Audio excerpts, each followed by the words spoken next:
And they're like, at what point did that long of a bio seem like a good idea? But I think part of that is just to kind of explain how I went from clinical practice into really being knee-deep in this whole idea of workplace wellness. I was, like many of you, very mission-driven and passionate about what I was doing. And then hopefully, unlike many of you, I was very tempted to go into a field that had great money and a great schedule, and was a terrible fit for my personality and what I valued about delivering healthcare. And so the end result was pretty significant compassion fatigue and burnout. And I was very fascinated by that phenomenon. And so when the opportunity came that I could study it by pursuing a doctorate in this weird field called industrial and organizational psychology, I jumped at the chance. And now I am here presenting to you. I do want to point out that what you guys just did with the musical chairs actually is a resiliency practice. So how do you feel right now, like after doing that? You intentionally generated positive emotion. If I can just distill it to the most dry way to interpret what just happened. And that is a resiliency practice. That is something you can do in the workplace intentionally. That's why you should welcome these champions who make you do stuff like that. If you noticed, I actually went to the bathroom when you started doing that, because I have an aversion to those kind of activities, which is very strange. That's why I like to put on my little scientific glasses and look at it from that perspective. But do things like that. Be a good sport when people make you do stuff like that, because the end outcome, you're usually probably pretty happy that you participated. So I just wanted to say this is an example of what we're going to talk about a little bit today. All right, so we are going to start out with distilling characteristics of the workplace that are stressors. If I asked you what was stressful about your workplace, what would you say? Just throw out some things that you find stressful. Time management. EMR. Oh, bless you. That is in the presentation. Okay, having a demanding schedule or staying on schedule when you probably want to like spend more time with your patients rather than having to like move it or lose it. Working with people whose priorities are different than what you would bring to the table for them. Yeah. So these concepts that stress you out, these specific things, have some things in common. And so we're going to categorize them into 4 different categories of workplace stressors. Then we're going to talk about the science of resilience. And I like to approach resilience from a scientific perspective. You may be noticing a trend with me so far. I don't want to stand up here in front of you and say, you need to be more resilient. I strongly suspect that you spend a significant portion of your day helping your patients/clients be more resilient. So you guys are already doing this work. That's why I'm going to talk to you about some higher level concepts from the perspective of the science of resilience. Next, we're going to look at mindfulness as kind of the foundation to resilience, because if you are mindful about how you are doing, then you can harness your resources and use them in the moment in order to be more tolerant of stressful fluctuations in your day. So you'll see we'll talk about mindfulness not as a formal meditation practice, but as other types of ways to develop this ability to monitor how you're doing in the moment. What I notice about healthcare, and this comes from not only being in the emergency room for a very long time, other specialties as well, but also being in the classroom with my PA students, we encourage people to ignore how they are doing in order to push through and meet demands of the healthcare system. And that is something that, while it will make you more productive and maybe have higher performance, it has a cost in the long run. And so that's why I kind of start with mindfulness, because many of you are probably not aware of where you are from a well-being perspective at any one moment in time. Maybe at the end of your day when you're exhausted and maybe yell at someone that you really care about, that's when you're like, ooh, I might not be doing well. But the goal would be to catch yourself sooner and act so that you don't end up at that place at the end of the day. And then finally, we're going to examine some evidence behind 2, I think, really powerful practices that I hope will catch your attention and make you want to learn more, and those are cognitive reframing and self-compassion. That's kind of where we're going with this talk. So as I discussed and asked you to kind of call out, I like to look at workplace stress from a kind of an objective perspective. There are two types of stressors when you look at things that stress you out, or when you look at the impact of stress on your well-being. And two ways that it tends to show up for you is physical and mental. And so if I were to say, how does stress affect, or I were to ask you, how does stress affect your body, what would you tell me? Increased cortisol levels. Oh, now you're getting real specific. We'll get to that in a second. Increased cortisol levels. But think more grossly. I think someone said tension. Pain in your shoulders. Thank you. Where else do you get tension when you're stressed? Head, back, jaw. What was that? Stomach. Oh yeah, some nausea. As you know, serotonin is a mood modulator, but it also is a nausea contributor. So that's why we kind of tend to get nausea. What other physical symptoms do we get? Chest pain. Got it. Inability to sleep. Thank you. So I think you can all readily acknowledge that stress has an impact on your physical body. What is the impact of stress on your mental processes? So think feelings, thoughts, emotions, executive function. Loss of memory. It's much more difficult to remember things or to recall facts that you know in the midst of stress. Oh, impaired decision making, thank you. And obviously in healthcare that can result, if it's not recognized, into medical errors, like actually, or missing a diagnosis or that type of thing. Can you guys focus pretty well when you're stressed?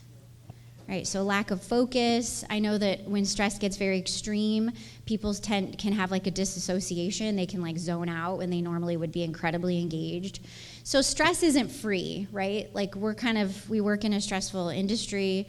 Probably many of you pride yourselves on being able to tolerate stress. And underneath that are these consequences of stress that have impacts for our well-being and then how we actually do our job. Now, one thing I also like to point out about stress is that there are absolute stressors and there are relative stressors. So absolute stressors are like if all the lights were to go off in this building and it started shaking because of a 6.2 earthquake. That would be stressful for pretty much everyone in the room. So that's like an absolute stressor. A relative stressor are the things that you guys called out earlier. So like the EMR, I find incredibly stressful, but some of the newbies coming out of training nowadays, that's what they've always known, the digital nomads, they maybe aren't as stressed out by the EMR. A demanding schedule for some, my colleagues in the emergency room, like we were talking about this idea of not knowing who's coming through the door when you're working in an urgent care or acute care setting. I have colleagues who thrive on that. That was not something I thrived on. I ended up in psychiatry, and I was talking daily to people about, suicidal ideation, and I found that much less stressful than working in the emergency room and not knowing what was coming through the door. So that is an example of relative stressors. So I start out with that by just saying, if you have things in your workplace that stress you out, you don't need other people to validate that. All you need is to recognize that's going on for you and then to kind of work it, like problem solve around that for you. I also wanted to give you this way of looking at stressors. There are 4 characteristics of events or circumstances in the workplace that tend to stress people out. And maybe not coincidentally, they fit into the category of NUTS, so nuts. Characteristics of stressful stimuli. These things are novel, unpredictable. They represent threats to the ego and or threats to your sense of control. So novel circumstances can be positive or negative, right? They always say that stressful circumstances, it can be the same as losing a loved one versus having putting on a wedding. Like you would think those two things would be equally stressful, or you wouldn't think those things would be equally stressful, but as was pointed out earlier, they both secrete adrenaline, they both secrete cortisol, so the physiologic response to new circumstances are the same. So changing jobs can be an example.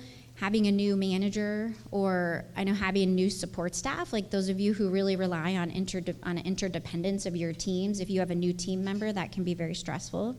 Learning a new electronic health record, or taking on new or expanded job responsibilities. Can you think of anything else that might be stressful to you that fits into this category of something that's new that you're dealing with in your everyday jobs?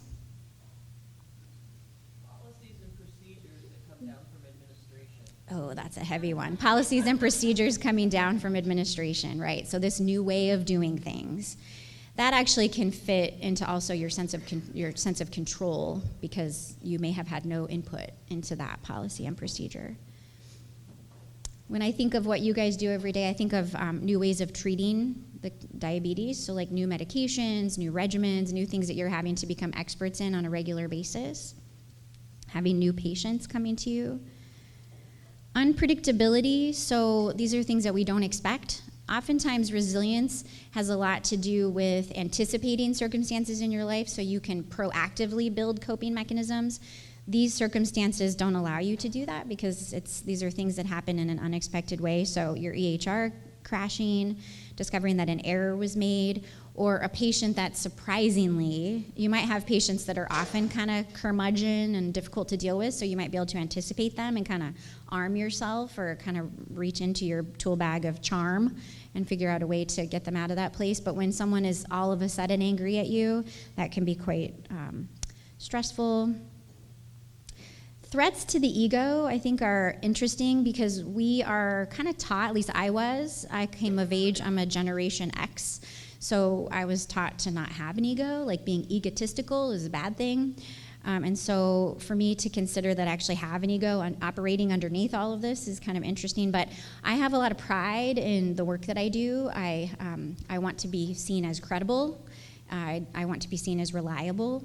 And so if someone thinks the opposite of me, that can be pretty devastating. And so when your clinical reasoning is called into question, when you have role confusion, so if you end up at a new job and you bring this set of skills that you have spent a long time developing, and the people that hired you are like, oh, no, you're not going to be using those skills. This is how we envisioned using you. Has this ever happened to you guys? I'm a PA, so it happens a lot. And then also imposter phenomenon or imposter syndrome. Does anyone in the room have a good explanation of what this is? Fake it till you make it. Did you have something to add?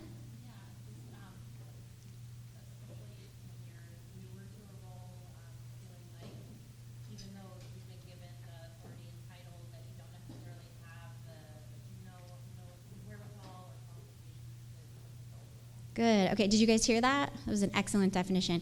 So the concept is that you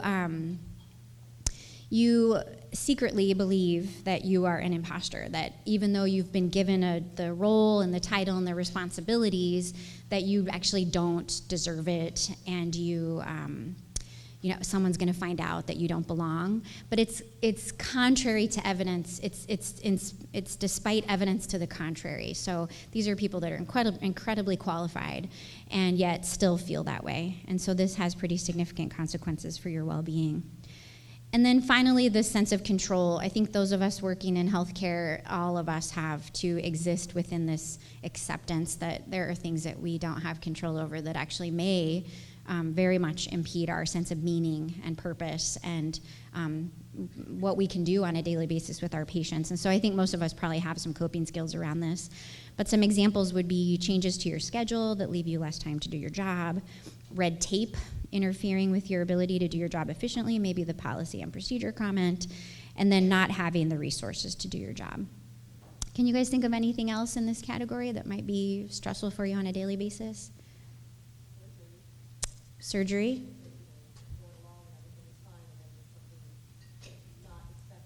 Okay, and so This is like when a patient ends up like having to have a surgery. Well, I do elective surgeries as part of my job, so, but,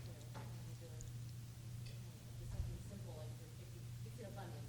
Got it. Something just, you run the mill, a weird anomaly, or, every time there's an anomaly that you're not used to seeing, or, I don't know, something weird like that, you're like, oh, God, that, or, fixation's not working right. Okay. The bone is soft, and it's what you expected, or something like that. You're like, oh, my God, that kind of like, for that minute of like, oh God, what's going on, that sense of like losing control until you kind of just like take that deep breath and get it together and say, this is what we're gonna do. I'll paraphrase. Sorry. So I think the comment was, for those of you who do procedures, you encounter something about the patient's condition that normally is an anomaly. So normally you would have your typical way of doing things, your equipment that works, and then because of this patient's unique anatomy or condition, you're unable to do what normally would work. And so you've lost that sense of control. Thank you. So the final thing as we exit this category of kind of this way of looking at workplace stressors is that anticipating them can have the same impact as experiencing them. So this is kind of your Sunday night syndrome, where you're sitting around, like you don't want to look at your schedule for the week, but you probably figure it's a good idea. And you start to look and see, and then you start to maybe have some stress, or you start to anticipate, like, is someone going to call in sick tomorrow and we're going to have to adapt as a team last minute, or so anyway, anticipating has the same experience on your physical body.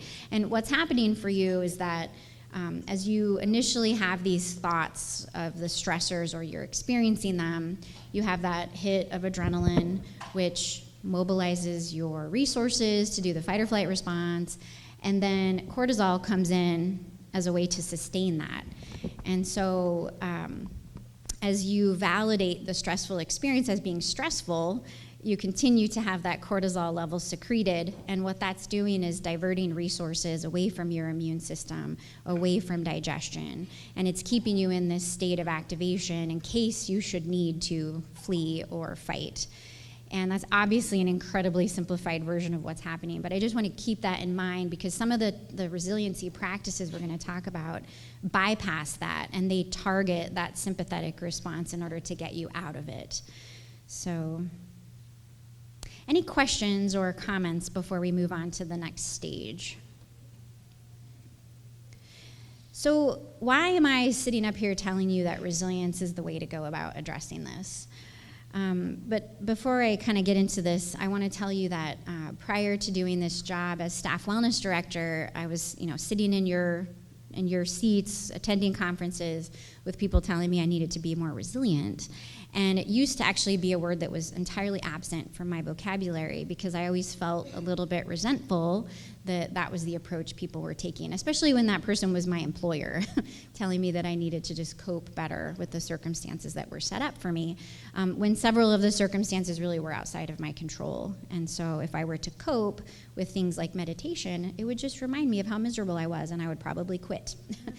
And I have seen this. I had the opportunity to interact with some folks from a medical institution in Cambridge that actually funded mindfulness for their staff. So they found a way to get grants and really teach their staff mindfulness. And one of those unintended side effects was that they really were like, you know what? They became much more vocal about parts of the workplace that were really stressing them out. And so then it became the leader's response to that. How are you going to manage all these things that now I'm much more mindful of? And so I do always like to say, it's not all just about you guys as individuals. The organization has a responsibility to address the things that these kind of practices are going to come to light, shed more light on. But as I've become more comfortable with resilience, I've started to see it more of a set of coping mechanisms. And so I like this definition. So it's the process of harnessing the resources needed to sustain well-being in the face of setbacks, adversity, or challenges. When I used to think of resilience, I would imagine that picture of a desolate urban terrain with like concrete and like one little flower growing out of the crack in the concrete. So it's like all of you are thriving despite your austere circumstances. I don't want you to do that. If you're in that austere of circumstances, you probably need to come and talk to me about how to get out of your job. I'm very comfortable with that conversation. However, what most of us are actually dealing with is really a garden of beauty, because we see a lot of beauty in what we do every day. But then there's these little thorns, or there's these things that we're constantly pricking our hands on, even though it's required to keep your garden healthy to deal with these things. And so it's like that death by 1,000 cuts. That's where I'm kind of living at with this conversation. So harnessing your resources. And again, these are personal resources. These aren't things that I'm going to tell you. So for you, I think you probably need to exercise 45 minutes a day, eat paleo, and meditate for 20 minutes a day. Like, I'm not going to give you a prescription for resilience. This is for you to decide what works best for you. I'm just going to give you some ideas. So we're going to dive into the science of resilience real quick, and I love a good algorithm. So here is kind of how this whole thing will look. So we're going to talk about all the resources in a minute, but before we go there, the way that we would kind of activate these resources is the first phase is you just recognize that you're stressed. So that's why I kind of start with that workplace stressor thing. I want you guys to kind of think about, like, where are my opportunities on a daily basis? And I have a very strong feeling you have multiple opportunities to give this stuff a try. So you recognize your stressor, and you normalize and accept your emotional response. And the reason that's really important, why do you think normalizing your emotional response is important? Because it's normal, right? The thing is that these kind of like professions that we're doing, and we'll go into something that are called maladaptive mindsets. Many of us have kind of some maladaptive mindsets that make us feel guilty about struggling with certain things. So there's things like performance as anxiety or a performance as identity, where we base our identity on who we are or what we do. Or there's delayed self-gratification because you're caregivers to the core, and so you're gonna address someone else's needs before your own. And so if you start to struggle with a stressor, there's a good chance you might have a self-critical response. You might not validate yourself. You might say, God, I wish I could be different. And so the very first thing is acceptance. Like, this is a stressful situation.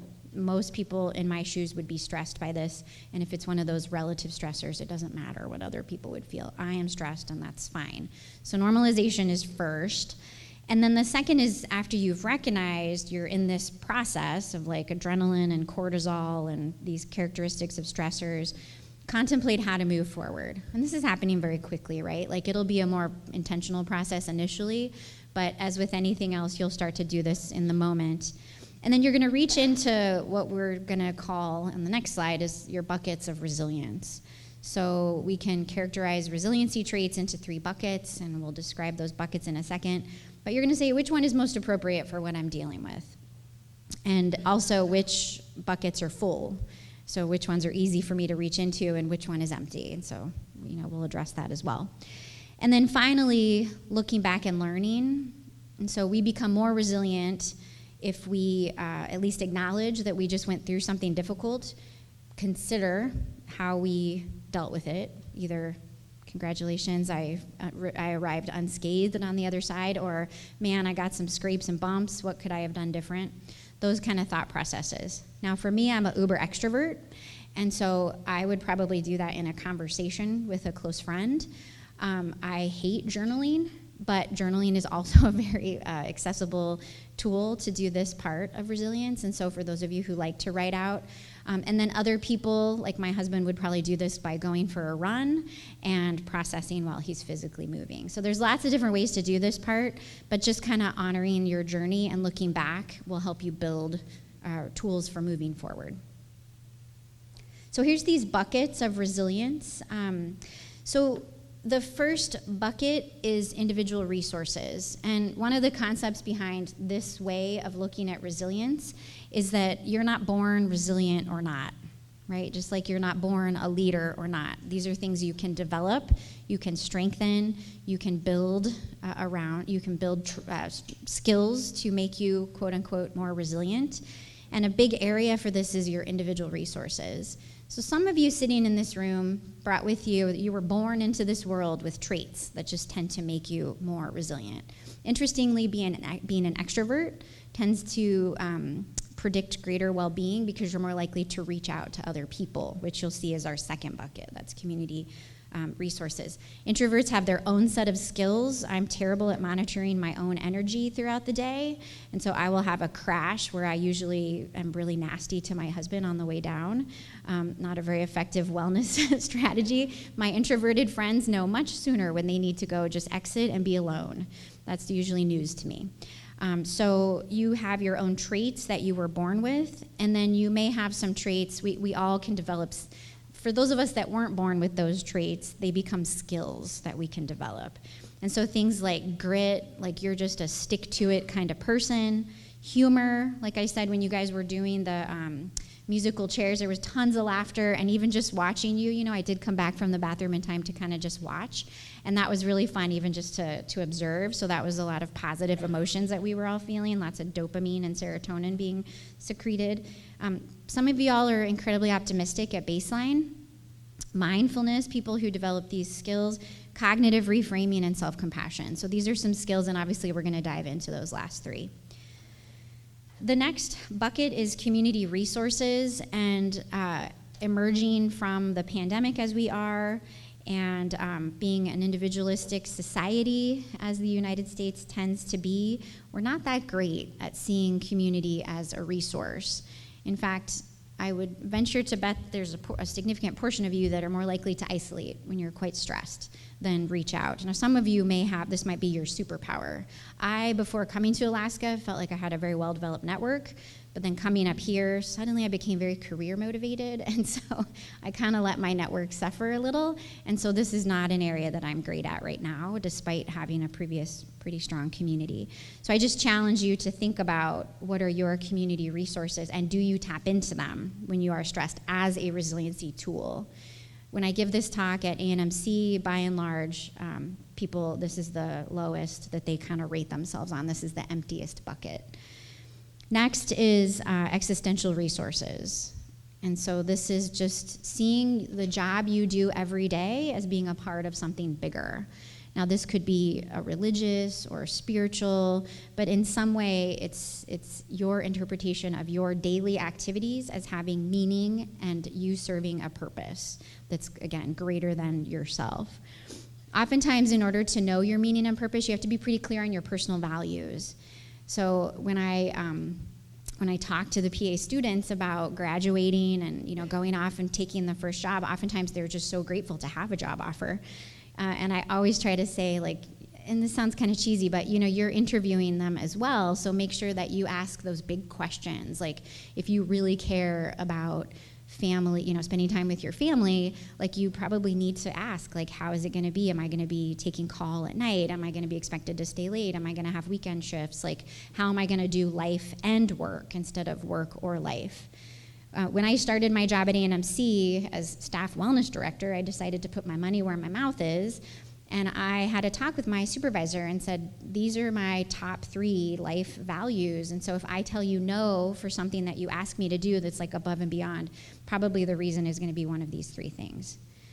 And that felt like a scary conversation to have. It was like I was exposing my soft underbelly right from the beginning, but it went really well, and so it's something that I probably will continue to do.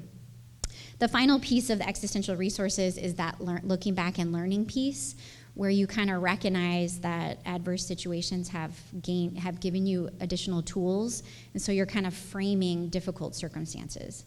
So one of the things we talk a lot about at the hospital is a code gray. So do you guys in this room know what a code gray is? So code gray is a violent patient. And oftentimes you would think that anytime you are a staff person at the end of a assault from a patient, that would make you very angry. But what often happens is that the patients are sick, and they have become aggressive because they are sick. It is a part of their illness process. And so what happens naturally for workers that are punched in the face or whatever is they do a reframing pretty quickly. They're upset and physically injured or, feel angry or whatever, but pretty quickly they start to reframe the circumstance. This patient is very sick, they didn't mean to do that. That's a reframing that we can take to a bigger level in this category. So these buckets can be empty, or they can be full, or they can be leaky. So you can use your resources extensively and never refill them. That's your leaky bucket. You can never develop resources, and so that's your empty bucket. Or you can just really mindfully generate these resources, and so that's your full bucket. So I'm just curious for you guys, how many of you do think that your individual bucket is quite full? Just raise your hand. Your individual skills. Okay, the AV guy back there raised his hand. Okay, so looks like about one person at each table. Okay, what about your community resources? Do you feel plugged into your social, peer, faith communities, family? Okay, maybe 2+ people per table. And then existential, like your sense of meaning and purpose. Like which one of you guys feel like that bucket's pretty full? Yeah, you can have more than one full bucket. Yeah, usually it's not uncommon. Like especially doing the work that you guys do, I'm not surprised that that's most of you feel pretty full with that bucket. So one of these things is just to kind of look at your resources through that lens. Which one of your buckets needs some attention? Now again, like I said, individual resources can be traits that you're born with or skills that you develop. Come by it naturally versus things that you've intentionally developed. And we're going to spend the rest of the talk in this area. So I like to make mindfulness the big cog in this whole machine, because if you can develop that skill, then you will be aware when you're stressed, be aware of your thoughts, which you can then use cognitive reframing, and then be aware of your tendency towards self-criticism or how you support yourselves when you make a mistake, which is where self-compassion comes in. All right, so mindfulness. This is, again, kind of a touchy-feely subject. I didn't think I would be talking to, audiences of high-functioning professionals about something like this.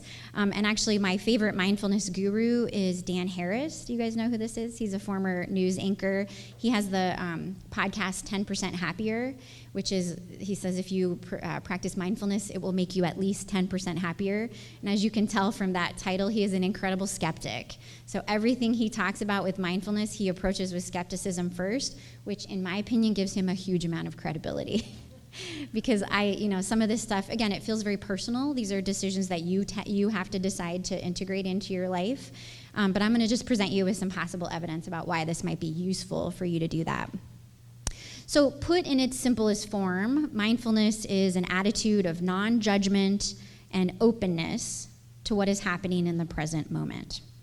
So for example, if you were to be mindful of how you feel right now, you're probably like, my body needs to move again. It's been, how long has it been? Half an hour since I was dancing and playing musical chairs. So as adult learners, you need to move every 20 minutes.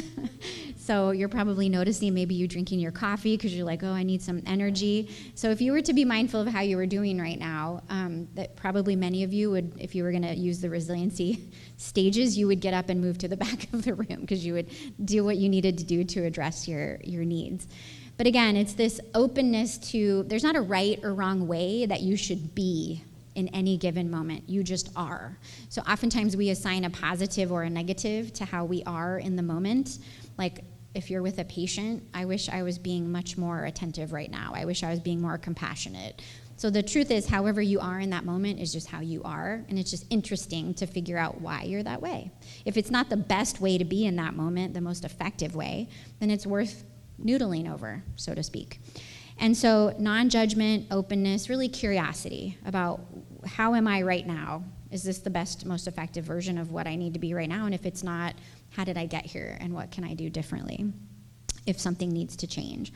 So it's also this interesting recognition that you are separate from your physical, emotional, or mental experiences. So there's this idea in mindfulness that we attach to how we feel in the moment.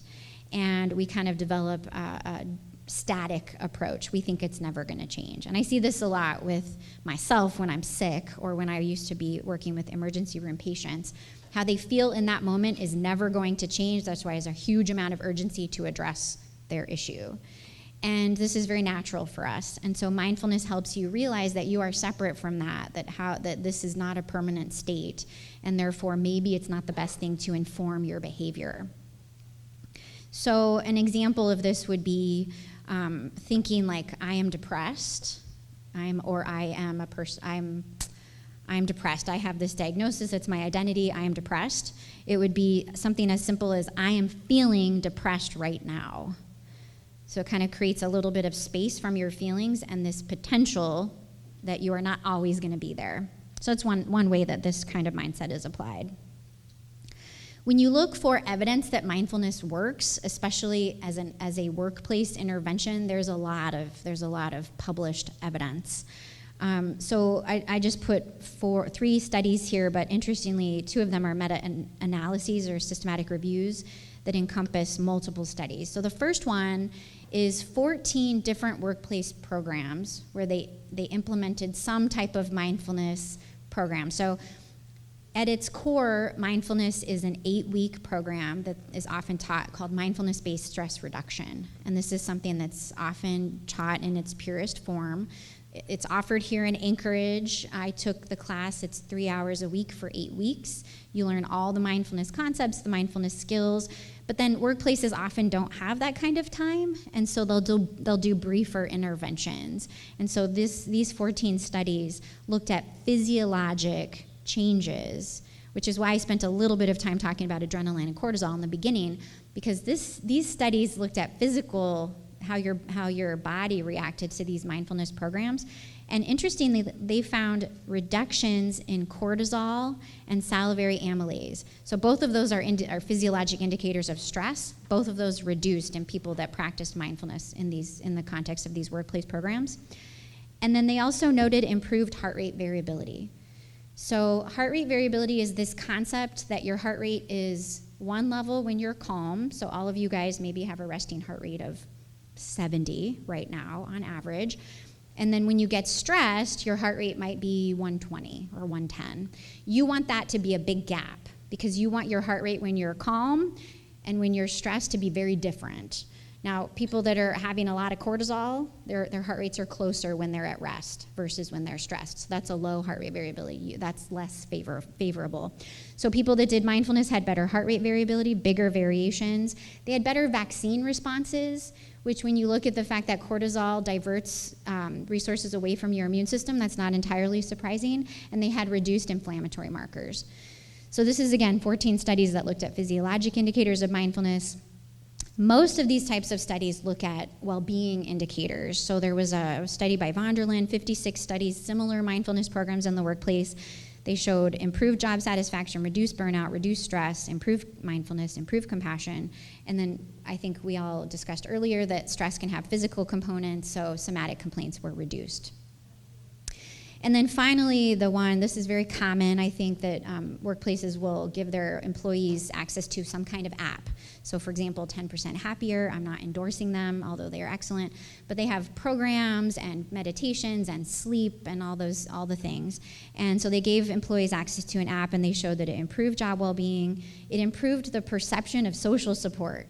So actually people felt more supported socially through this. So they were maybe more mindful of people that were supporting them. And then they also had reductions in blood pressure that were meaningful. So like I said, mindfulness can be developed as a formal practice. So if you're willing, anyone in the room, anyone raise your hand, has a mindfulness meditation practice? Okay. I will put my hand down because I'm terrible at it. I came at mindfulness in a different way, so maybe 3 people raise their hand, and I might not see all of you guys over here. Okay, got it. So some other folks over there. Mindfulness can also, I came at it from a yoga perspective, so I started practicing yoga in my early 20s, and it's not meant to be, some people, like mindfulness advocates would say, oh yeah, it counts. I was doing yoga because I wanted to be fit. and the models on the yoga journal looked very fit, and so I started in a hot yoga practice, and then I realized I was living in Arizona, and I was sometimes angry when I would leave my yoga practice. So that's when I reduced the temperature of my yoga studio of choice, and I started doing kind of normal room temperature yoga. And then I realized sometimes I got angry at the instructor because she would put me in a pose and I didn't want to hold it for as long as she wanted me to. And I was fascinated by the fact that I would come to a class of my own will and then get mad at the instructor for making me do Warrior 2 for 10 breaths. So I started to realize, that's weird. You're having some thoughts that are strange. And then I think that I found mindfulness that way. So people come at this in different ways. There's other approaches like mindful walking. Like those people, you might be someone who, if you're having a rough day, if you go out into nature and just walk without putting in earphones and just engage your senses, what do you see? What do you hear? What do you feel? What do you smell? That's a very powerful way to ground and to counteract that sympathetic response, bring down our cortisol, bring down our blood pressure, heart rate, etc.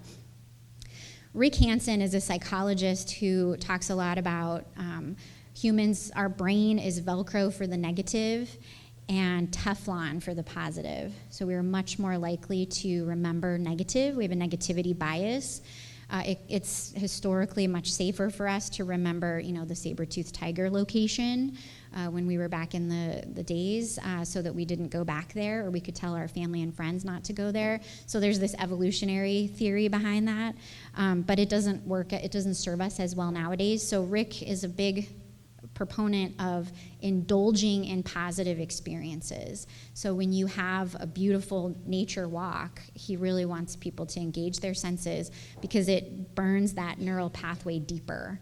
And so you're going to access that memory and that pathway more easily going forward. So that mindfulness walking feeds right into that. And then, of course, mindful eating. So if you're alone, you're much more likely to taste and feel and enjoy the food and appreciate how you feel with 10 bites instead of 20. So this is another way that you can approach mindfulness. There's also this idea that once you start being aware of mindfulness as a practice, you can do it throughout the day. So mindfulness is best, any type of skill is best done when you don't need it, right? So you're not going to be if you don't do mindfulness and suddenly you're in the midst of a chaotic moment, you're probably not going to be very good at deploying mindfulness. So that's why there's this idea behind practicing it when you're not stressed. And so if you're sitting at a stoplight in your car or washing your hands, it's a great time to kind of do a body scan, check in with, the top of your head and start to move your attention downwards and just see how am I doing? Am I having any of those indications of stress? And take advantage of these moments like logging into your computer where there's a delay and normally you would just get tense in the moment. Take advantage of those pauses and kind of check in with yourself when you're brushing your teeth. So again, why am I belaboring this point? Besides the fact of those studies and those outcomes, this underlying mechanism is that if you are more aware of your thoughts, and as Americans, I don't know, we tend to, when I ask people how they're doing, they will often tell me what they're thinking instead of, if I say, how are you feeling today? They'll often say, oh man, I just feel like I am, really dreading my day. So that's actually not how, that's a thought that you're having. How I'm feeling is overwhelmed. Feelings are one word, but when you ask people how they feel, often they will give you a whole sentence. And so those are kind of your thoughts. So we are much more connected to our thoughts than we are to our emotions. So I will never finish all of my work. What that suggests is that you're feeling frustrated, overwhelmed, or hopeless. And then those inform how you behave, which is where we interact with others and kind of create more of these emotions and thoughts. And so your reaction to these emotions and thoughts might be you're going to overwork. You might procrastinate if you feel overwhelmed. I'm just going to ignore it for now and just pretend like I'm not, or you might isolate. And so obviously the idea is to interrupt that cycle and to replace the thoughts, reframe the thoughts so that we can have new emotions that trigger new behaviors. That's kind of the secret sauce behind all of this. Okay, so we're going to move out of mindfulness into this other superpower called cognitive reframing. Now, cognitive reframing, who is aware of cognitive behavioral therapy? Yeah, I'm not surprised. So many people in the audience raise their hand. Cognitive behavioral therapy is a very strongly evidence-based psychotherapy that's done with a therapist or another trained clinician that dramatically has a lot of success in altering behaviors. And the way that it alters behaviors is it helps people become aware of those thoughts that are triggering the behaviors or the emotions that are triggering behaviors. So in circumstances of patients with diabetes, for example, the goal would be to interrupt those self-defeating thoughts or the thoughts that are making them not buy into the treatment or, et cetera. And the challenge with relying on cognitive behavioral therapy is access, because it requires a trained therapist. And we all know, I would guess, that it's very difficult to access behavioral health specialists in this day and age. But if we are able to take cognitive reframing out of that, people can be taught how to do cognitive reframing on their own. And Dr. Aaron Beck, who created this concept of cognitive behavioral therapy, used to say that he was working himself out of a job, because if he did his job well as a therapist, his clients would learn how to do cognitive reframing on their own, and then it would just become that new skill that they had developed, and they wouldn't need a therapist anymore. And so the process of cognitive reframing is recognize negative self-talk, which they believe leads to kind of counterproductive actions eventually. So recognize what's going on in your mind that's not effective for the circumstances and how you kind of need to show up. Identify unrealistic or negative thoughts. So we have a couple different flavors of counterproductive thoughts, either self-critical or things that are like unrealistic or overly negative. So like, I'm just a total failure. No one else is as terrible as me. Everyone else has it together, and I'm just a circus act kind of thing. So recognize when those things are happening, and then workshop those thoughts so that you can replace them with more manageable or positive, or I would say more just effective or productive thoughts. So we'll kind of dig into this a little bit more. Okay, so there's these steps, and it kind of just goes along. First, you notice your thoughts. So that's why I started with mindfulness, because oftentimes we can be driven by these thoughts, and we're maybe not even aware that we're having them. We're just acting. That's definitely at the end of my day when I'm exhausted and maybe like my blood sugar's low, and I'm just kind of like more road ragey or whatever, and I don't even notice these feelings until I like cut someone off, and it's a cute person that's just learning how to drive or something. I'm having like real negative feelings about them. Then I'm like, what is going on? And then I kind of reach back and I'm like, what are my thoughts? So having mindfulness before those behaviors is helpful.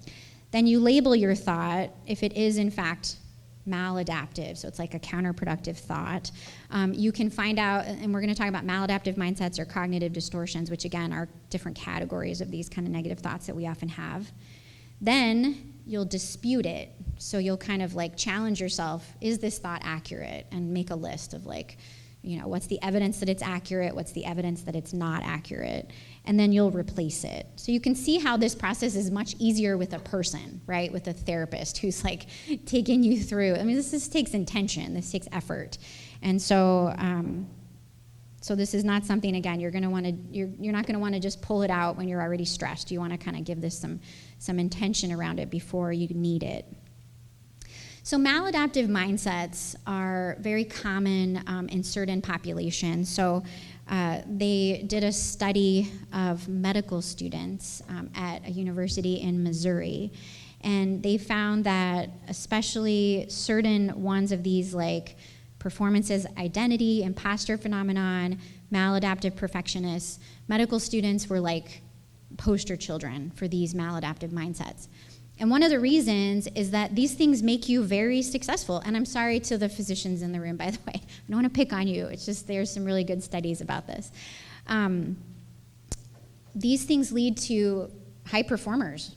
They lead to people who are very productive. But there's a cost to well-being. And so I like to bring up that study. What they noticed, they did a study of first-year medical students, and they noticed that maladaptive perfectionism in particular correlated with feelings of shame, embarrassment, and inadequacy, which predicted moderate to severe levels of depression and anxiety. And this was after they started medical school. So oftentimes the consequences before are less, but when they start being in that kind of like high demand pressure cooker, it really becomes more high consequence. They introduced cognitive reframing to these students, and it reduced their depression and anxiety by year 2 of medical school by up to 1/3 to 2/3. So as a tool, this was effective for very strongly committed type of population. So delaying self-care is something that we do as caregivers. We prioritize the needs of others. Performance as identity is where you are your profession, or you are your volunteer position. I am a PA, and because I'm a hospital administrator, I don't have an active license, which is very hard for me. I've been a PA for 19 years. I don't have an active license. That is a performance as identity issue for me. We talked about imposter phenomenon. Maladaptive perfectionism is these rigid beliefs that if you are not perfect, it is not enough. If you're not first, you're last, to quote Ricky Bobby. There is adaptive perfectionism, which is where you are flexible with your perfectionistic standards, but maladaptive perfectionism, incredibly rigid. Personalization and self-blame, I think I had to struggle with this practicing psychiatry, because that relies on behavior change of the patients, and if they didn't change their behavior, I would often put it back on myself and say, what did I do wrong? Clearly that's a rabbit hole. And then hiding vulnerability and distress. I was not trained in PA school to show my vulnerability to patients, and so I think a lot of times when we're asked to do that in the workplace, there's a lot of resistance. There's also some cognitive distortions. So mindsets are kind of these global ways that we look at things. Cognitive distortions are ways that characterize certain thoughts that we might have. So we might magnify the negative. We might be that black or white person where it's all or nothing. We might overgeneralize one negative circumstance as being the conclusion for everything. Fortune telling, that might be where we are going to predict the future. Mind reading, we might think we know what people are thinking.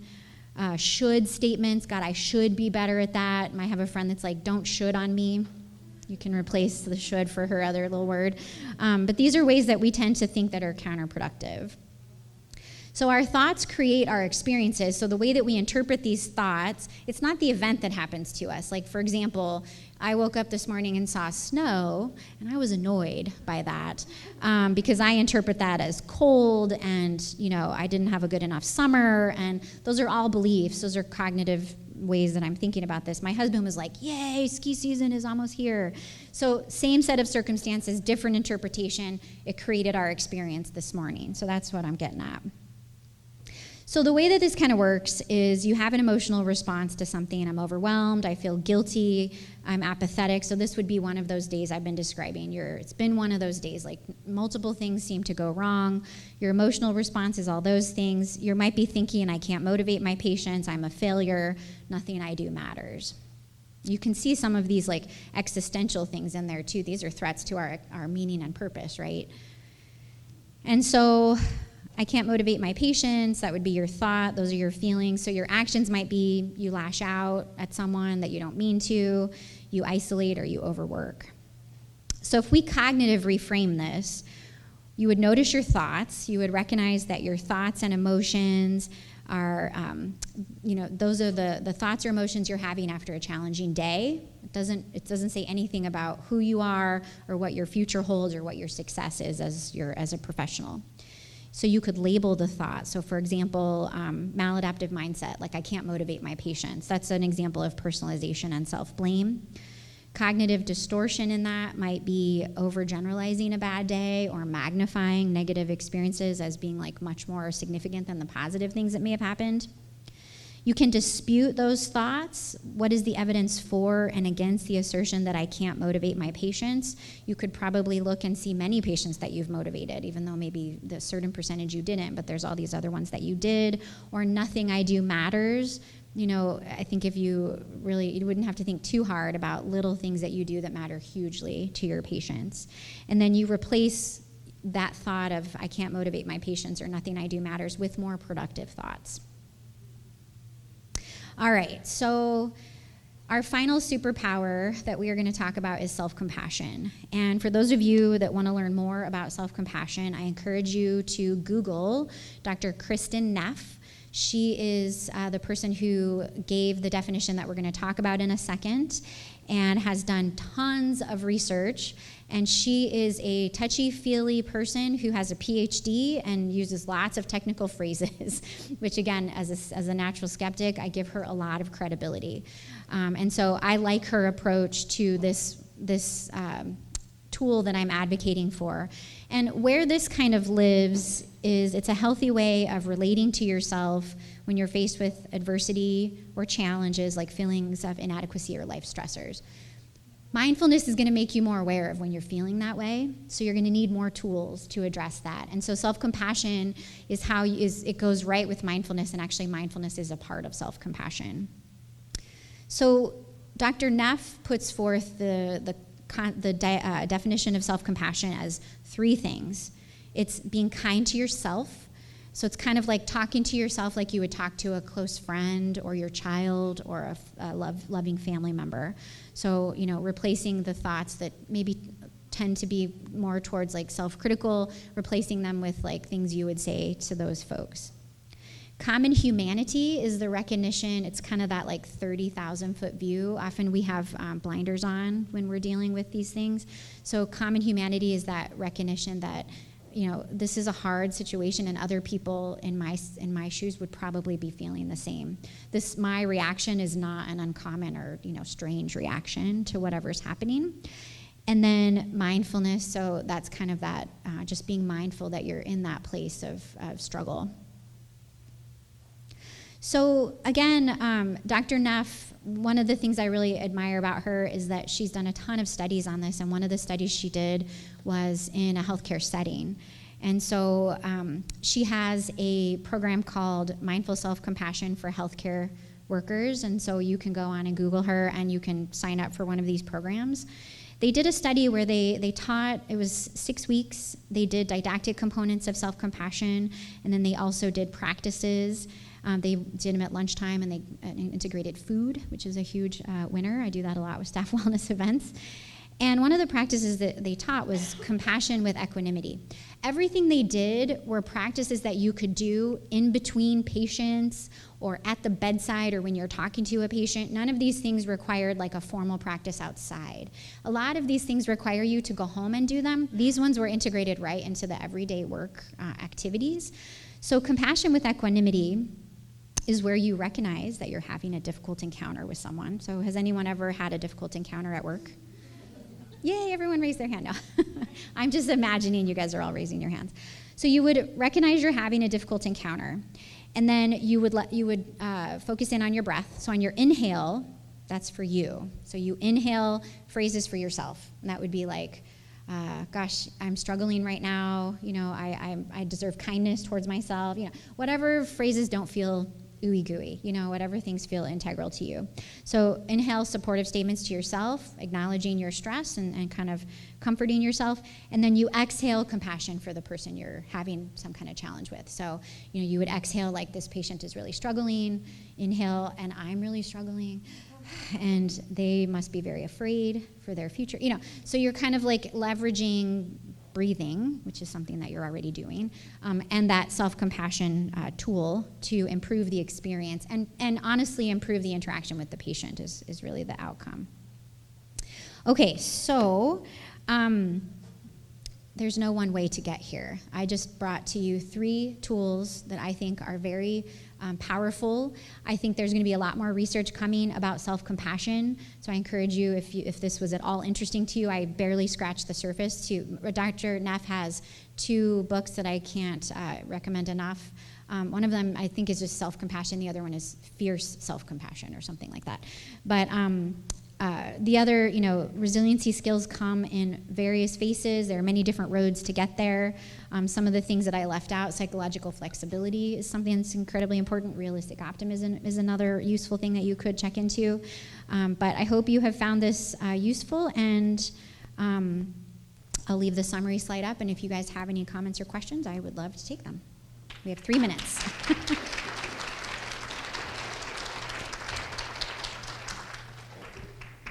Yes. Thank you. Well, thank you so much. First, I just have to say, as a New Mexican raised in Albuquerque, coming to Alaska, I appreciate the comments of, it's hard to build community here. So I'm like, oh, it's not just me. I'm from Albuquerque. Yep, I'm also Burkenya. So Nice. but the one question I have is, I think that you're preaching to the choir. A lot of these, with all the scientific terms, the challenge I'm seeing is that this is now out in the popular culture. Like mindfulness is a huge buzzword, self-compassion, especially for younger generations. And so my question is, and I'll give 2 quick examples, bear with me, but I think they add value to the room. One, about how do we hold our workplaces accountable so they're actually not just checking the box, but these are actually tools that are encouraged. So first example, I used to work for an organization that was the champion of putting mindfulness into public health practice in Alaska. But when it came to employee well-being, it was not beneficial to mental health to work at that place. So we're working at it at the community level, but not the individual. The other one is, how do we try to put more force into putting our community resilience? So I've noticed this, and full disclosure, somebody that also lives with a disability, when you're an underrepresented member in the healthcare field, you've had to just develop your individual coping mechanisms and your existential, like humor, as just a way to get through the day and not try to, find all the despairing things about the world. You have to figure this out. But when you're constantly dipping into that bucket, whether you're underrepresented, I've also heard this from people because they're underrepresented because of race, because of ethnicity, because of religion, because of gender, because of income inequity or other life experiences, it's exhausting. And you're constantly tapping your bucket. And I think especially as this community is dedicated to serving Alaska Native people, as seeing this in our patients, how do we try to foster community resilience so that we're not just draining the buckets for individual? Because I keep hearing people think that resilience is now this personal characteristic, you're born this way, and when you're constantly using it, people are just like, oh, you're just going to get through this because you're resilient, as opposed to not offering to take off the slack. So I just wanted to put those thoughts out in the room, as I've noticed this from younger generations, and it's really, we're on the right track, but I'm a little concerned with how things are going. So usually when I give this talk, the final slide is the "it's not just about you" slide, because I also ascribe to the Stanford model of professional fulfillment, which tells you that in order to have a professionally fulfilled workplace, you need 3 things, and only one of them the individual employees have control over, and that is personal resilience. The other 2 are a culture of wellness, so policies, procedures, leadership, and peer behaviors that support wellness, and 2, efficiency of practice. So the tasks that you do need to not drain your emotional resources that you need in order to do your job. This is a huge topic that I probably cannot go into because I have 0 minutes. But I will tell you that one thing I didn't talk about was boundaries. And so as an employee, you can have boundaries. And one thing I learned about boundaries recently is there's no way to have boundaries guilt-free. If you're looking for warm and fuzzy boundaries, you will not find them. If you're going to enact boundaries personally, you will feel guilty. So I'm just going to put that out there. But employees can have boundaries with their employers. It's incredibly difficult to inspire a culture of wellness from the grass up. Unfortunately, a culture of wellness is a top-down phenomenon. And so employees can vote with their feet, that's all I'm going to say, and by having boundaries. And how you navigate that with your supervisors is very individualized. Nedra Tawwab is a great author to look at for boundaries. Nedra Tawwab, I know you're going to want me to spell it. I think it's Touway, and I think her book is just called Boundaries. It's a good segue to my comment. If you could post your resources that you mentioned throughout the talk, it'd be super helpful. Yeah, so sure. The gentleman that does the 10% Happier podcast, the mindful-based stress reduction program you have in the workplace, and the father of the cognitive behavioral therapy, or any of your resources, it'd be super helpful. Yeah, that's great, I will. Professional fulfillment, Stanford model of professional fulfillment. All right, thank you, Kari, so much. I think Kari will be around if you guys have burning discussions, anything you want to chat with her about, I think she